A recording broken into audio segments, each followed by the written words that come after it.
My name is Rebecca Wilson, and at 38 years old, I stood at my mother's funeral, my heart pounding with a mix of grief and dread, knowing the moment my sister Stephanie would walk through the door was fast approaching.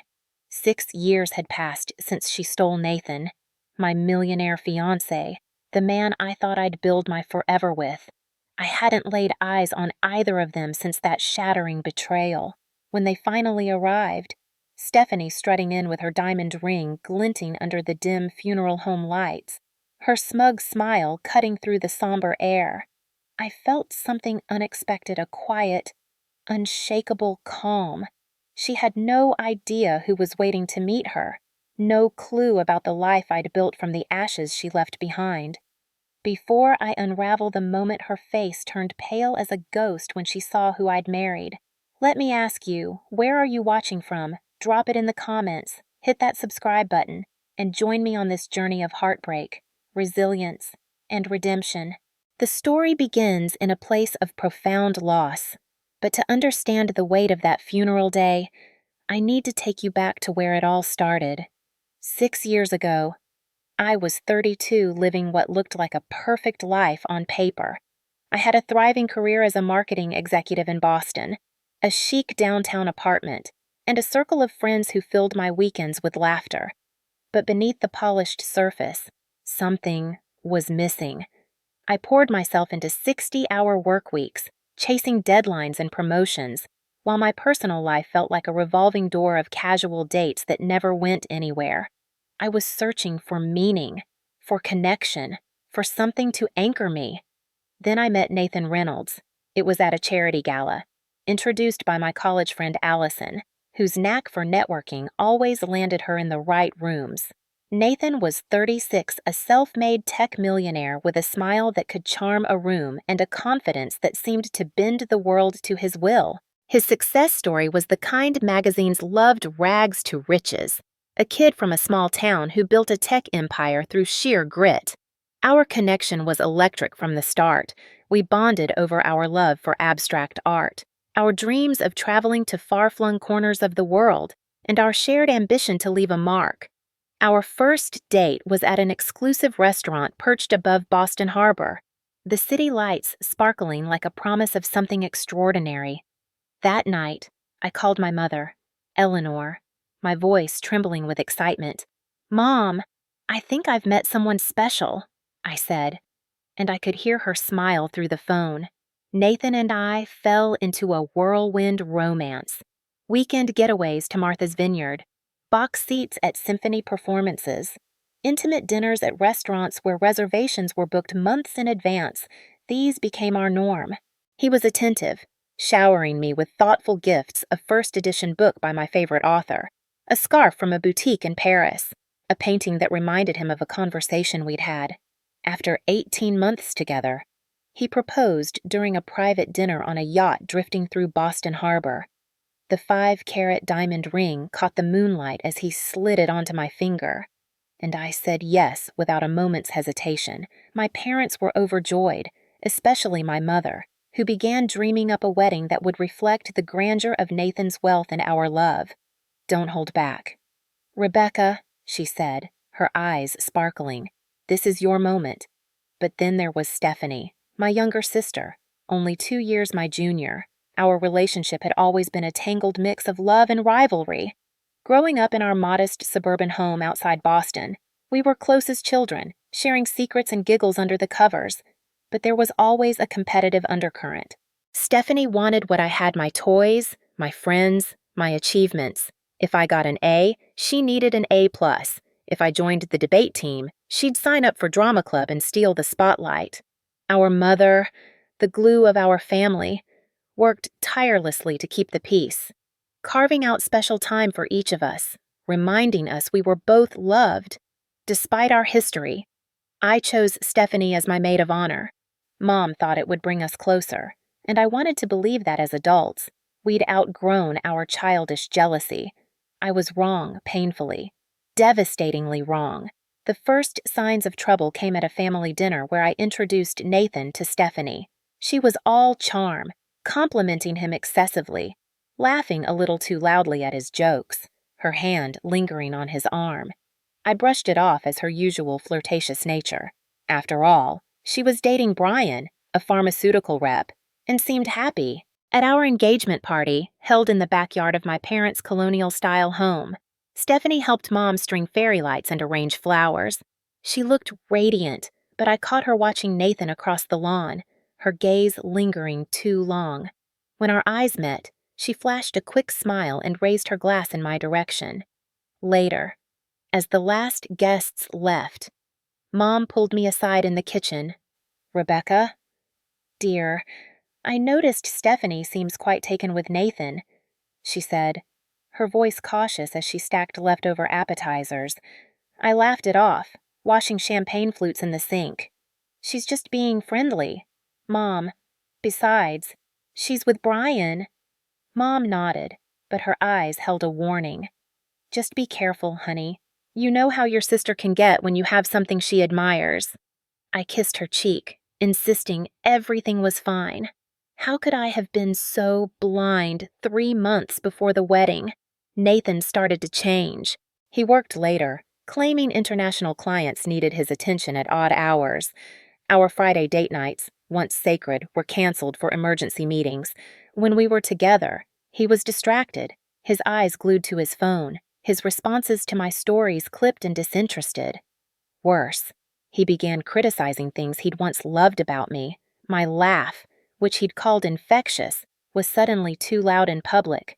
My favorite blue dress, the one he'd said made my eyes pop, now made me look washed out. Even my habit of reading before bed, which he'd found endearing, became an annoyance because the light kept him awake. I felt like I was losing him, and I didn't know why. Meanwhile, Stephanie called more often, always with questions about wedding details.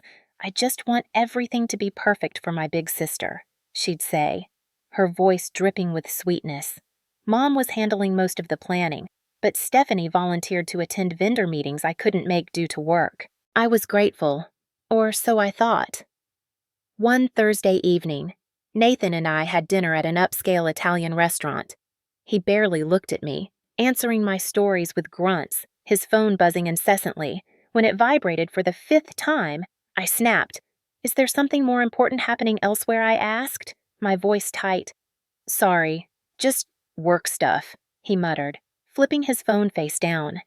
You know how it is before a product launch. I wanted to believe him, but the knot in my stomach grew tighter.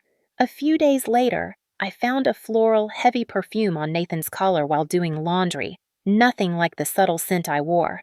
When I confronted him, he said he'd been in meetings with an investor, Rebecca Mills, who wore overpowering perfume and had hugged him goodbye.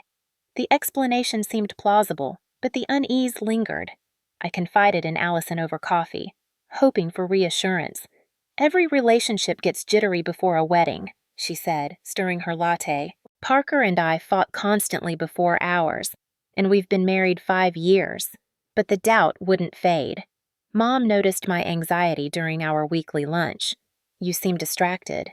"Sweetheart," she said, touching my hand. "Wedding stress or something else," I forced a smile. "Just busy with arrangements. Everything's fine." But it wasn't. Desperate to fix things, I doubled down. I booked a spa day, bought new lingerie, cooked Nathan's favorite meals. The harder I tried, the more distant he became. Then came the cake tasting, an appointment Nathan had been excited about. That morning, he called, claiming a last-minute investor meeting. "Stephanie can go with you," he said. "She knows my preferences anyway." My stomach churned. How did my sister know his cake preferences better than I did against my better judgment? I let her join me. The next day, cleaning Nathan's car before a dinner party, I found a silver earring with a tiny sapphire wedged between the passenger seat and console. I recognized it instantly Stephanie's, a gift from our grandmother, worn at our engagement party. When I showed Nathan, he didn't flinch. "Your sister must have dropped it when I gave her a ride to the florist last week," he said smoothly. "She mentioned losing an earring." I pressed him. "You never told me you drove her." He shrugged. "Didn't I? Must have slipped my mind. It wasn't important." I called Stephanie, and her story matched his perfectly, too perfectly. "Oh, thank goodness. I've been looking for that earring," she said. Nathan was kind enough to drive me since my car was in the shop. That night, I couldn't sleep. Were they rehearsing their lies? Was I paranoid? Stress took its toll. My weight dropped. Dark circles bloomed under my eyes. I started therapy in secret, trying to make sense of my spiraling thoughts. 3 weeks before the wedding, Nathan suggested we postpone. "I'm worried about you. Rebecca, you're not yourself. Maybe we're rushing things." I broke down, begging him to tell me what I'd done wrong, how I could fix it. He held me, his voice soothing, but his eyes were empty. That night, I woke at 3 a.m. to find his side of the bed cold. From the hallway, I heard his hushed voice in the guest bedroom. "Not now. She'll hear us. I know. Soon. I promise." My heart sank. The next day, I decided to surprise Nathan at his office with lunch, his favorite sandwich from the deli across from my office. My father called as I left my apartment. "Rebecca, are you eating properly? Your mother says you've lost too much weight." I brushed him off. "Just pre-wedding jitters." "Dad, I'm bringing Nathan lunch now." He grunted. That boy better treat my daughter like a queen. If only he knew. At Nathan's building, the security guard waved me through. In the elevator, I checked my reflection, smoothing the worry lines between my brows. At the reception desk, Nathan's secretary, Margot, looked startled. "Rebecca, we weren't expecting you," she said, her eyes darting to Nathan's closed office door. "He's in a meeting. I lifted the lunch bag. I'll wait." Margot stood, blocking my path. He asked not to be disturbed. "Let me tell him you're here." Her nervousness set off alarms. "Is he alone?" Margot. Her hesitation was all I needed. I pushed past her and opened Nathan's door. The scene seared into my memory. Nathan leaning against his desk, hands on Stephanie's waist, her arms around his neck, their lips locked in a passionate kiss. They didn't notice me at first, giving me agonizing seconds to take in every detail. Her skirt hiked up, his tie loosened, the intimacy that screamed of countless stolen moments. When the door clicked shut, they sprang apart. Nathan recovered first, straightening his tie. "Rebecca, this isn't what it looks like." Stephanie didn't bother with lies. "We didn't plan this. It just happened." A strange calm washed over me. How long? Nathan glanced at her. "Let's discuss this privately," I repeated. How long? Stephanie answered. "Since the engagement party. Months. Nearly half our engagement, while I picked out invitations and flowers. They'd been betraying me." Nathan stepped behind his desk, as if this were a business deal. "I didn't mean for this to happen. Sometimes feelings change. I was going to tell you after what I cut in. The wedding. The honeymoon." His voice was smooth, practiced. I was trying to find the right time. The lunch bag slipped from my hand. "I trusted you.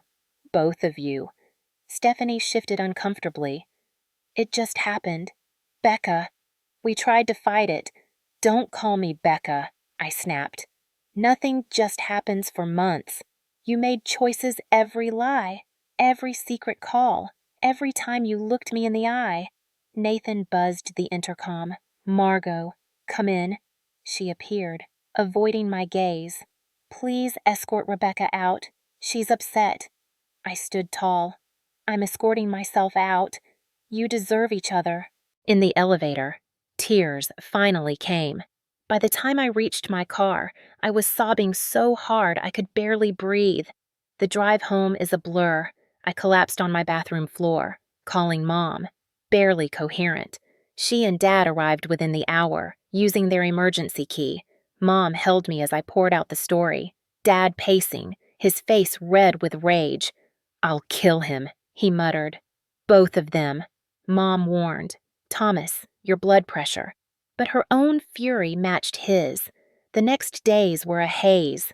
Mom helped cancel wedding vendors. Dad handled finances. I returned Nathan's ring to his doorman, unable to face him, only to learn Stephanie had already moved in her clothes in his closet, her photos on shelves where mine once stood. Nathan's email about dividing our assets was cold, noting Stephanie had cataloged my belongings. Mutual friends revealed they'd been sneaking around when I worked late or traveled, Stephanie pursuing him deliberately with texts and photos.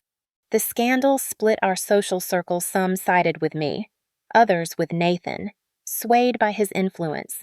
The silence of friends who'd noticed their flirtation but said nothing hurt almost as much as the betrayal. Mom became my lifeline. She brought meals when I couldn't eat, listened to my rants, stayed over when loneliness overwhelmed me. She tried to mediate with Stephanie, inviting us to family dinners that ended in silence or arguments. At one, Stephanie snapped when I refused to pass the salt. "You always got everything first grades. Job, apartment.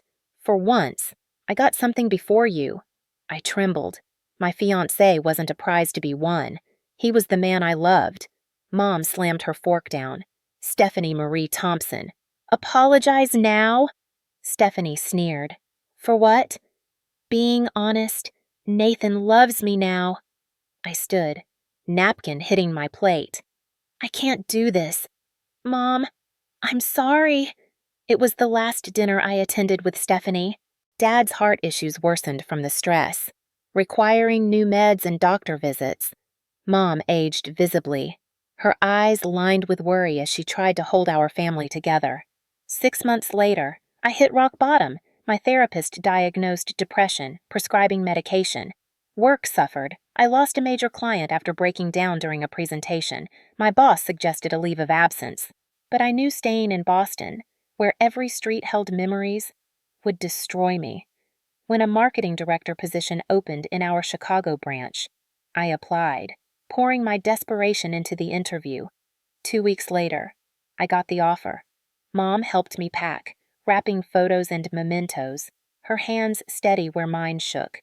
"Will you ever forgive Stephanie?" she asked, sealing a box. I folded sweaters, avoiding her gaze. "I don't know. Mom, maybe not ever." She sat beside me, taking my hands. "Forgiveness isn't about them deserving it. It's about freeing yourself." Tears fell. "I'm freeing myself by moving to Chicago." She hugged me tightly. "Promise you'll call. Don't shut us out." I promised. Saying goodbye to Dad was harder than I expected. He held me close, voice gruff. "Build a life so good they'll choke on their regret, kiddo." Chicago was lonely at first. My studio apartment felt cold, unfamiliar. I worked late to avoid its emptiness, eating takeout at my desk, collapsing into bed exhausted. Then Mom called one Sunday, her voice hesitant. "Rebecca, Stephanie and Nathan got married yesterday." The news hit like a punch. Boston Magazine featured their courthouse wedding, Nathan's connections ensuring coverage. The photos showed Stephanie in a white dress, my old engagement ring on her finger. That night, I drank a bottle of wine, scrolled through old photos of Nathan and me, and cried until my eyes swelled shut. I called in sick the next day, unable to face the world. But in that darkness, something shifted. As dawn broke, I decided this was the last day I'd let them control my happiness. I deleted Nathan's photos, blocked them both on social media, and showered, imagining my pain washing away. At work, I threw myself into projects with new focus. My boss noticed, assigning me bigger clients. I earned a reputation for creativity and grit. My first Chicago friend, Madison, an HR director, invited me to her book club, introducing me to other women who became my lifeline. She tried setting me up, but I declined. Too scarred for romance. 4 months in, I attended a tech conference in San Francisco for work. At a business dinner, I sat next to Zachary Foster, a tech investor from Seattle. Unlike Nathan's flashy charm, Zachary was understated, his quiet confidence magnetic. He asked thoughtful questions, listened intently, and spoke passionately about his work without boasting. He requested my card, and I gave it without expectation. The next morning, he emailed, suggesting coffee to discuss marketing trends. Over the next 3 months, we stayed in professional contact, referring clients to each other. Madison teased, "He likes you." Rebecca, "Not just professionally." I brushed it off. "We're colleagues." She smirked. "Colleagues don't look at you like that." Eventually, Zachary asked me to dinner non-work related. I nearly canceled, panic rising, but forced myself to go. 20 minutes in, discussing books, I had a panic attack, shaking hands, labored breathing, tears. Zachary moved beside me, calming me until I could breathe again. He drove me home, no questions asked. The next day, flowers arrived at my office with a note. "No pressure, no expectations, just hoping you're feeling better. Zachary." I called him that night, spilling everything about Nathan and Stephanie. He listened, then shared his own heartbreak. His ex-wife left him for his business partner, taking half their company. "Broken trust leaves scars," he said. "Anyone worth your time knows healing isn't linear." We built a friendship first, Zachary respecting my boundaries. For our 5th date, he cooked at his apartment to avoid triggering my anxiety. When panic struck, he guided me through it with patience. A year after moving, my life was unrecognizable. I was promoted to senior marketing director, earning a corner office. My social circle grew beyond Madison, and I'd fallen deeply in love with Zachary. Unlike Nathan's extravagance, Zachary's love was steady, remembering I preferred oat milk, noting my favorite podcasts, supporting my independence without trying to change me. I met his sister, Caroline, and we bonded instantly, sharing stories of their Seattle childhood. I called Mom weekly, avoiding Stephanie's name. Dad joined occasionally, proud of my fresh start. I visited Boston twice, timing trips when Stephanie and Nathan were away. Mom shared updates. Their marriage looked perfect online, with luxury vacations and a Beacon Hill mansion. "Stephanie asks about you," Mom said once. "What do you tell her?" I asked, stirring pasta. "That you're building a new life." "Does she regret anything?" Mom sighed. "In her way. She quiets when your name comes up." Therapy helped me process the betrayal, teaching me to recognize triggers and set boundaries. Nightmares faded. In June, Zachary surprised me with a trip to Michigan's wine country. We stayed at a cozy bed and breakfast, tasting wines and watching sunsets over Lake Michigan. For the first time in years, I felt present, unburdened by the past. On our last evening, at the Chicago Botanic Garden, Zachary stopped under a rose-covered trellis. "Rebecca, this year with you has been the greatest gift," he said, taking my hands. He knelt, revealing a ring, an emerald with small diamonds, simple and elegant. Panic flared, memories of Nathan's proposal surfacing. But Zachary's eyes grounded me. "I'm not asking for an answer today," he said. "Whenever you're ready, I'll be here." Tears fell, not from fear. "I'm ready now," I whispered. That night, I called my parents. Mom cried joyful tears. "He sounds wonderful. When can we meet him soon?" I promised. We planned a small wedding for 30 guests at a historic Chicago venue. At Mom's urging, I invited Stephanie, more for healing than expectation. Her email reply was cold. "Congratulations. Nathan and I have prior commitments. Best wishes." Mom sighed. "Give her time. Rebecca." Our wedding was intimate, joyful. Dad walked me down the aisle, whispering, "I haven't seen you this happy in years." Zachary's vows moved me. "Rebecca, I promise to cherish love's fragility, to earn your trust daily, knowing how precious it is." We bought a Chicago brownstone, renovating it together. My career soared to vice president. Zachary's investment firm grew, supporting women-led startups. At a business dinner, I learned Nathan and Zachary had been rivals years ago. Zachary's startup investment paid off. Nathan's went bankrupt. Later, I asked Zachary about it. "I knew you'd been engaged to Reynolds." He admitted, "I didn't tell you because I wanted you to know me for me. I wasn't angry, it felt like fate. 2 years into marriage, we tried for a baby, facing fertility struggles. Zachary held me through tears, reminding me family takes many forms. Then came Mom's cancer diagnosis, stage 4, pancreatic. We flew to Boston, navigating treatment options. I took leave to care for her, moving into my childhood home. Zachary flew in weekends, supporting Dad's frail health. In Mom's final weeks, we had deep talks. One night, she said, "I wish you and Stephanie could find peace. Life's too short for distance between sisters." I swallowed tears. "I know. Mom, promise you'll try. For yourself and a bit for me." Or, I promised, unsure if I could. She passed 3 days later, holding my hand, Zachary and Dad beside her. I called Stephanie, our first direct contact in years. "Mom's gone," I said. She gasped, then whispered, "I'll be there in an hour." We met at our parents' house, hugging awkwardly, focusing on Dad and funeral plans. The funeral morning was gray, rainy. In my childhood bedroom, I adjusted my black dress. Zachary's hands on my shoulders. "I'm right beside you," he said. Downstairs, Dad stared at his coffee, aged by grief. "Funerals are for the living," he said, echoing Mom. At the funeral home, I greeted relatives, forcing smiles. Stephanie and Nathan's entrance caused whispers. She wore an expensive dress, her diamond ring prominent. Nathan looked uneasy. Dad stiffened. "Thomas, breathe," I whispered. Stephanie hugged Dad stiffly, then turned to me. "It's been a long time." "Yes," I said. "Guarded," Nathan mumbled. "Sorry for your loss." Stephanie pulled me to a side room.